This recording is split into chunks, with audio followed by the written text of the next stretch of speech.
Supreme court के एक फैसले से लाखों अभ्यर्थी सड़क पे आ गए। मैं बात कर रहा हूं एनआईओएस से डीएलईडी किए हुए अभ्यर्थी को।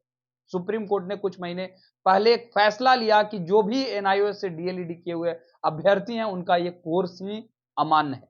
इसके बाद बीपीएससी टीआरई 2 में जो भी अभ्यर्थी फॉर्म भरे काफी परेशान हो गए कि अब मेरा क्या होगा, या यूं कहे कि 14 लाख अभ्यर्थी जो देश के दूसरे राज्यों से ताल्लुक रखते हैं वो काफी परेशान हो गए कि अब हमारा क्या होगा। लगातार ये मांग कर रहे हैं कि गजट में शामिल कर दिया जाए, नहीं तो ब्रिज कोर्स कर दिया जाए।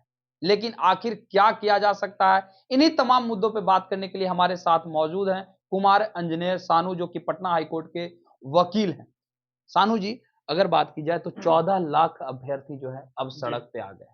उनका कहना है कि ये कोर्स को अगर ब्रिज कोर्स करा के वैलिड नहीं किया जाएगा तो हम लोग का परिवार जो है बिखर जाएगा। क्या कहेंगे आप? बिल्कुल सही बात है। देखिए, अभ्यर्थियों की कोई गलती तो थी नहीं। पहली बात कि सबसे पहले तो सरकारी तंत्र ने ही इसको वैलिड बताया था। एनआईएएस का जो मिनिस्ट्री ऑफ एजुकेशन जो है उसने इस कोर्स को बहुत प्रमोट किया था। प्रधानमंत्री जी की और शिक्षा मंत्री जी की फोटो लगाकर इस कोर्स को प्रमोट किया गया था। और जो ये 18 महीने का कोर्स था, 2 साल के वनस्पत, इस कोर्स को करने के बाद लोगों ने ज्वाइन भी किया। और पटना हाई कोर्ट और उत्तराखंड हाई कोर्ट ने ये कहा ये कोर्स बिल्कुल वैलिड है। हाई कोर्ट ने भी ये कह दिया कि वैलिड है।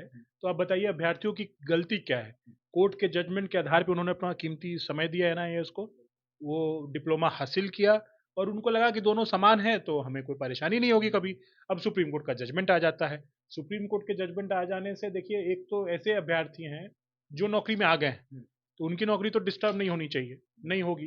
कहीं ये जजमेंट में ऐसा नहीं लिखा है जिनको नौकरी मिल गई वो गलत है, तो उनको तो ज़्यादा परेशान होने की आवश्यकता नहीं है। लेकिन अब बीएड में जो हुआ है पटना हाई कोर्ट में, उसके बाद थोड़ा डर गए वो भी।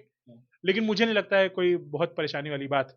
वो थोड़े सेफ हैं, कंपैरेटिवली सेफ हैं। होने को तो कोर्ट में कुछ भी, दोनों साइड पक्ष की सुनवाई के बाद कुछ भी हो सकता है, लेकिन कोई बहुत ही लीगल कारण नहीं है उनके नौकरी से समाप्ति को लेकर कोई बहुत कठोर, कोई बहुत ठोस कारण नहीं है कि उनको नौकरी से हटाया जाए। दूसरे ऐसे लोग हैं, जो अभ्यर्थी हैं, जिन्होंने एनआईएस से तो डिप्लोमा कर लिया लेकिन अभी नौकरी की प्रतीक्षा में है, ये कॉम्पिटिटिव एग्जाम दे रहे हैं। जैसे आपने कहा टीआरई 2 में उन लोगों ने पार्टिसिपेट किया था, वैसे अभ्यर्थियों को सुप्रीम कोर्ट के जजमेंट के बाद शामिल किया जाना गलत होगा, क्योंकि सुप्रीम कोर्ट ने कह दिया कि अवैध है, तो उनका उनका तो रास्ता बंद हो गया। अब बात है कि विकल्प क्या है उनके लिए, समाधान क्या है? पिछले इंटरव्यू में भी मैंने आपसे ये बात कहा था कि सरकार चाहे, क्योंकि सरकार ही कॉम्पिटेंट है कि नियम बना सकती है, बदल सकती है। सुप्रीम कोर्ट तो उसको इंटरप्रेट कर सकती है। सरकार चाहे तो सरकार कोई ब्रिज कोर्स ले आए, जो कि 18 महीने और 2 साल का जो अंतर है वो खत्म कर दे, 6 महीने का कुछ ब्रिज कोर्स करके, और उनको एलिजिबल कर दे, क्योंकि उनका बहुमूल्य इस समय 18 महीने का नष्ट हो जाएगा अदरवाइज। और कोई ये रोड पे चलते तो इन्होंने ये कोर्स किया नहीं है। ये कोर्स उन्होंने विधिवत सरकारी संस्थान से किया है, सरकार के अप्रूवल के बाद किया है, हाईकोर्ट के जजमेंट के बाद किया है। ये बात हमको समझना होगा। तो अभ्यर्थियों का कोई दोष नहीं है। सरकार को तो चाहिए कोई ब्रिज कोर्स कर दे या उनको गजट में शामिल कर दे, जिससे होगा कि उनकी जो डिग्री है, उनका जो डिप्लोमा है, वो डीलिट के बराबर हो जाएगा, सरकार उसको मान्यता दे देगी, तो कहीं कोई परेशानी नहीं है। फिर वो इस जजमेंट से में फॉल नहीं करेगा, इस जजमेंट के दायरे में फॉल नहीं करेगा। जो एनआईएस का जजमेंट आया है उसके दायरे से निकल जाएगा। कल वो किसी को दिक्कत होगी दोबारा जाएगा कोर्ट, लेकिन वो लोग, उनकी नौकरी बच जाएगी। अगर बात की जाए तो लगातार अभ्यर्थी कभी धर्मेंद्र प्रधान से मुलाकात कर रहे हैं, तो कभी बड़े-बड़े नेताओं से या सांसदों से मुलाकात कर रहे हैं ताकि हमारी आवाज़ जो है शिक्षा मंत्री तक पहुँच जाए। यहाँ तक कि धर्मेंद्र प्रधान से भी लोगों ने मुलाकात की है। क्या लगता है कि ब्रिज कोर्स अगर नहीं कराया जाता है और गज़ेट में शामिल नहीं किया जाता है, तो फिर उनके पास क्या विकल्प बचता है? क्योंकि कहीं न कहीं अभ्यर्थी ये सोच रहे हैं कि सरकार, अगर केंद्र सरकार गज़ेट में शामिल नहीं करती है, तो फिर बिल्कुल हम लोग सड़क पे आ जाएँगे, हमारे पास कोई ऑप्शन नहीं बचेगा, तो फिर क्या हो सकता है? एक और विकल्प है कि एनसीटी कह दे कि हमको जो एनआईएस का कोर्स है, जो रिक्वायरमेंट्स है टीचर बनने के प्राइमरी स्कूल में, उस रिक्वायरमेंट में संशोधन कर दे। कह दे एनआईएस का कोर्स हो या डीलेड हो, दोनों में से कोई एक हो। अगर संशोधन कर देती है एनसीईटी, एनसीईटी तो अपने आप में सक्षम है ना नियम बनाने के लिए, जो प्राइमरी स्कूल में शिक्षक हैं उनकी भर्ती के लिए। एनसीईटी वो कर दे, अमेंडमेंट कर दे, गजट में शामिल कर दे। गजट में शामिल करने का अर्थ वही है कि शुरुआती जो नियम बनाए थे एनसीईटी ने, क्या क्या रिक्वायरमेंट है आपको शिक्षक बनने के लिए, एनसीईटी को क्या करना है, एक रिक्वायरमेंट ऐड कर देना है कि हाँ भाई जो एनआईएस से जो 18 महीने का जिन्होंने कोर्स किया है, डिप्लोमा कोर्स, वो भी एलिजिबल है। छोटा सा काम है ये, एनसीईटी के लिए बहुत छोटा काम है, बहुत तुच्छ काम है। और अगर नहीं करती है एनसीटी ऐसा, अगर कोई ब्रिज कोर्स नहीं करती है, अमेंडमेंट नहीं करती है, गजट में नहीं शामिल करती है, तो अभ्यर्थियों का तो दरवाजा बंद हो जाएगा। फिर तो ना तो कोर्ट उनके लिए आएगा, क्योंकि ऑलरेडी सुप्रीम कोर्ट ने डिसाइड कर दिया, तो कौन उनके पक्ष में, कौन सा कोर्ट आएगा? अब वो हाई कोर्ट तो जा नहीं सकते, सुप्रीम कोर्ट ने ऑलरेडी फैसला सुना दिया है। रिव्यू का पावर है, तो रिव्यू तो काफी कम केसेस में, या बोले ना के बराबर केसेस में होता है। फैसला हो गया, वही जज अपना फैसला क्यों बदलेंगे? अगर बात की जाए तो अभी मैं बीपीएससी टीआरई फर्स्ट में या छठे चरण के नियुक्ति जो हुई है शिक्षक बहाली, उसमें एनआईओ से डीएलईडी किए हुए अभ्यर्थी भी शामिल हुए। जब पटना हाई कोर्ट ने ये फैसला लिया कि 22,000 बीएड अभ्यर्थी अयोग्य अब हैं, कार्य मुक्त कर दिया गया उन्हें, तो क्या लगता है कि एनआईओएस से डीएलईडी किए हुए अभ्यर्थियों पे गाज नहीं गिर सकता है? क्या लगता है? नहीं गिरनी चाहिए। और जहां तक बीएड का मामला है, वो जजमेंट जो आया है वो सरासर जजमेंट गलत है।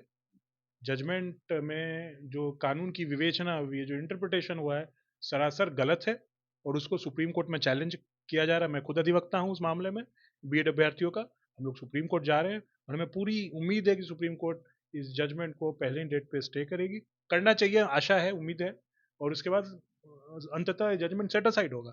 जजमेंट बिल्कुल गलत है। आज तक भारत के इतिहास में ऐसा जजमेंट आपने देखा नहीं होगा जिसने कहा है कि भाई जो, चूंकि देखिए बीएड वाला मामला, चूंकि हम मामले से भटक रहे हैं, खैर फिर भी मैं, चूंकि आपने सवाल पूछा है तो मैं बता दूं कि बीएड अभ्यर्थियों के लिए बिहार में कानून था कि जो जिस व्यक्ति ने बीएड कर लिया है प्राइमरी स्कूल में, वो भी शिक्षक बन सकता है। ठीक है। उसके अलावा उसके अलावा एनसीटी ने भी बीएड अभ्यर्थियों को एलिजिबल कर दिया था, एक नोटिफिकेशन निकाल के, और हाईकोर्ट के जजमेंट्स भी थे, कहीं कोई दिक्कत नहीं थी। सुप्रीम कोर्ट गया मामला, राजस्थान हाई कोर्ट ने एनसीईटी के नोटिफिकेशन के बाद भी बीएड अभ्यर्थियों को शामिल नहीं किया शिक्षक भर्ती में। तो राजस्थान हाई कोर्ट को तो फटकार लगा दी सुप्रीम कोर्ट ने कि आप शामिल क्यों नहीं कर रहे हैं इनको। उस समय जब बीएड एक रिक्वायरमेंट था, बीएड भी एक रिक्वायरमेंट था एनसीईटी के नोटिफिकेशन की वजह से, तो आपको शामिल करना चाहिए था। हालांकि देवेश शर्मा में सुप्रीम कोर्ट ने कहा गलत है, ये प्राइमरी स्कूल में बीएड शिक्षकों का आना गलत है, डीलेड का ही आना चाहिए। फिर भी सुप्रीम कोर्ट ने फटकार लगाई राजस्थान हाईकोर्ट को कि आपने, उस समय तो ये कानून था ना, उस समय आपको बाध्य थे आप इसको मानने के लिए, फिर भी आपने नहीं माना। हालांकि सुप्रीम कोर्ट ने सेट असाइड कर दिया नोटिफिकेशन को एनसीईटी के, और बोला कि भाई बीएड वाले जो अभ्यर्थी हैं वो प्राइमरी स्कूल में शिक्षक नहीं बन सकते। बात समाप्त हो गई। सुप्रीम कोर्ट ने कहीं नहीं कहा कि भाई जो पहले से कर चुके हैं नौकरी ज्वाइन, उनको वो भी नहीं बन सकते या उनको हटा दिया जाए। कुछ टिप्पणी नहीं की सुप्रीम कोर्ट ने, करनी भी नहीं चाहिए। उस समय कानून था इसलिए वो शिक्षक बने। आज कानून आज की तारीख में नहीं है तो नहीं बनेंगे, स्वाभाविक है। अगर बात की जाए तो देखा जाए तो जैसा मामला एनआई बीएड के अभ्यर्थियों का हुआ, वैसा ही सेम टू सेम मामला एनआईओएस डीएलईडी वालों के लिए है। उनको भी 1 to 5 में वैलिड नहीं किया गया बीएड वालों को, और इस कोर्स को ही अमान्य कर दिया गया। दोनों ने में सुप्रीम कोर्ट ने ही हस्तक्षेप करके कहा कि ये कोर्स समान है और बीएड वाले 1 to 5 में एप्लीकेबल नहीं है। इसी पर फैसला लिया पटना हाई कोर्ट ने, और 1 to 5 में जो अभ्यर्थी कार्यरत थे उन्हें हटा दिया गया। तो क्या लगता है जब सुप्रीम कोर्ट ने ही इस कोर्स को अमान्य कर दिया है, तो क्या सुप्रीम कोर्ट में अगर ये मामला जाता है तो क्या उन्हें कार्य मुक्त नहीं किया जा सकता है? बिल्कुल नहीं किया जाएगा। सुप्रीम कोर्ट ने अगर ऐसा करना होता, सुप्रीम कोर्ट अपने जजमेंट में स्पष्ट करता है कार्य मुक्त किया जाए। सुप्रीम कोर्ट ने कहीं ऐसा नहीं बोला है। और आप ही मानिए ना, जजमेंट आ जाए उसका एप्लीकेशन आज से 5 वर्ष पहले का थोड़ी ना होगा। आज मैं कहता हूं कि भाई ये चीज मान लीजिए ये कानून गलत है, तो उस कानून गलत है, जब कानून था तो कानून था। आज से गलत होगा ना, कि पहले से गलत हो जाएगा, 5 साल पहले से गलत हो जाएगा, तो आप तो मतलब बहुत ये कठिन परिस्थिति हो जाएगी। रूल ऑफ लॉ ऐसा नहीं होता है कि आप जब से चाहे तब से जजमेंट को लागू कर दें। जजमेंट आ जाए तो आज से लागू होगा, वो स्वाभाविक है। रेट्रोस्पेक्टिव इफेक्ट उसका नहीं होगा जब तक वो स्पेशली कहा नहीं गया हो जजमेंट पे। पटना हाई कोर्ट का भी जो आधार है बीएड अभ्यर्थियों को नौकरी से निकालने का, या बीएड डिग्री धारकों को नौकरी से निकालने का, वो आधार सुप्रीम कोर्ट का देवेश शर्मा जजमेंट है। पटना हाई कोर्ट ने कोई नया जजमेंट कुछ अलग नहीं दिया है, वो देवेश शर्मा जजमेंट को ही लागू करके उनको नौकरी से निकाल रही है। जब देवेश शर्मा में ही सुप्रीम कोर्ट ने नहीं निकाला नौकरी से बीएड धारी डिग्रीधारी शिक्षकों को, तो पटना हाईकोर्ट कौन होती है निकालने वाली? सरासर मुझे लगता है अनफॉर्चुनेट है जजमेंट, और मुझे यकीन है कि सुप्रीम कोर्ट इसमें न्याय करेगी। और एनआईएस वालों अभ्यर्थियों को जिनको नौकरी मिल गई है उनको चिंता करने की कोई आवश्यकता नहीं है। अगर उनकी नौकरी खानी होती सुप्रीम कोर्ट को, तो सुप्रीम कोर्ट ने अपने ऑर्डर में स्पष्ट किया होता। और जब तक आप पार्टी नहीं बनेंगे किसी केस में, हर एनआईएएस का शिक्षक पार्टी नहीं बनेगा। यहाँ बीएड के शिक्षक पार्टी नहीं थे सारे हाईकोर्ट के समक्ष। जब आप पार्टी नहीं है, बिना मुझे सुने मेरी नौकरी कैसे खा सकते हैं आप? सरासर गलत है। और बिल्कुल एनआईएएस वाले अभ्यर्थियों को भी चिंता करने की आवश्यकता नहीं है। जिन लोगों ने नौकरी पा ली है, जिनको नौकरी नहीं मिल पाई है, वो लगातार प्रयास करें, लगातार सरकार पे दबाव बनाएं। सरकार और एनसीटी चाहे तो इसको भी वैलिड कर सकती है। तो ये थे हमारे साथ पटना हाई कोर्ट के वकील कुमार अंजनेय सानू, जिन्होंने सीधे तौर पे कहा कि एनआईओएस से डीएलईडी किए हुए अभ्यर्थियों के लिए अब एक ही विकल्प के रूप में बचा हुआ है कि केंद्र सरकार गजट में शामिल करे या फिर ब्रिज कोर्स करे, और नहीं तो फिर एनसीटी अगर संशोधन करती है और ये कहती है कि कुछ प्रक्रिया होकर के गुजरना होगा और उसे शामिल किया जाएगा, उस कोर्स को वैलिड किया जाएगा, तभी फिर एनआईओएस से डीएलईडी किए हुए अभ्यर्थी मान्य होंगे और आगे के शिक्षक भर्ती प्रक्रिया में शामिल हो सकेंगे। वहीं सबसे बड़ी खुशी की बात यह है कि जो भी एनआईओएस से डीएलईडी किए हुए अभ्यर्थी शिक्षक बन चुके हैं, उनके नौकरी जो है सुरक्षित है, कोई खतरा नहीं है, ऐसा कुमार अंजनेय सानू के द्वारा कहा गया। इस तरह के तमाम अपडेट के लिए देखते रहे मीडिया दर्शन। धन्यवाद।